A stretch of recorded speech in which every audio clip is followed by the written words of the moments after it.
మళ్ళీ అయితే ఆకుకూరలు కట్ చేస్తూ ఇలా ఆలోచిస్తూ ఉంటుంది.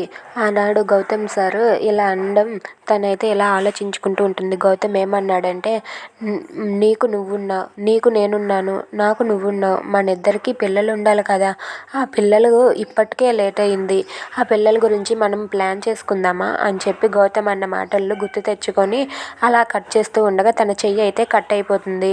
కట్ అయిపోయి బ్లడ్ వస్తూ ఉంటే అబ్బా అని చెప్పి ఏడుస్తూ ఉంటే ఇంతలో గౌతమ్ వచ్చి ఆ చెయ్యిని చూస్తాడు. ఏంటి మళ్ళీ చూసుకోవాలి కదా అని చెప్పి మళ్ళీ చేతిని దగ్గరకు తీసుకొని తన నోట్లో పెట్టి బ్లడ్ని ఆపుతాడు. అది చూసి మళ్ళీ అయితే చాలా సంతోషంగా ఫీల్ అవుతుంది.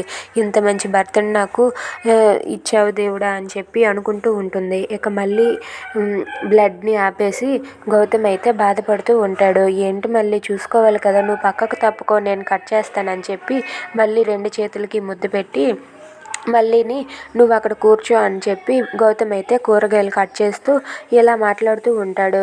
ఇక మళ్ళీ అయితే అక్కడ నిలబడి అలా చూస్తూ ఉంటుంది.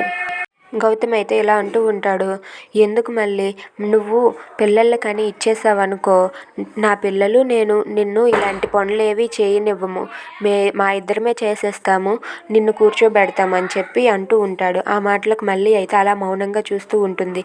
ఏంటి అలా శిల్పంలో నిలబడి ఉన్నావు అని చెప్పి కితకితలు పెడతాడు. ఏవండి ఆగండి అసలు మిమ్మల్ని అని చెప్పి తను చెయ్యెత్తుతుంది. ఈలోపు గౌతమ్ పారిపోతాడు. If you like this video please like, share and subscribe.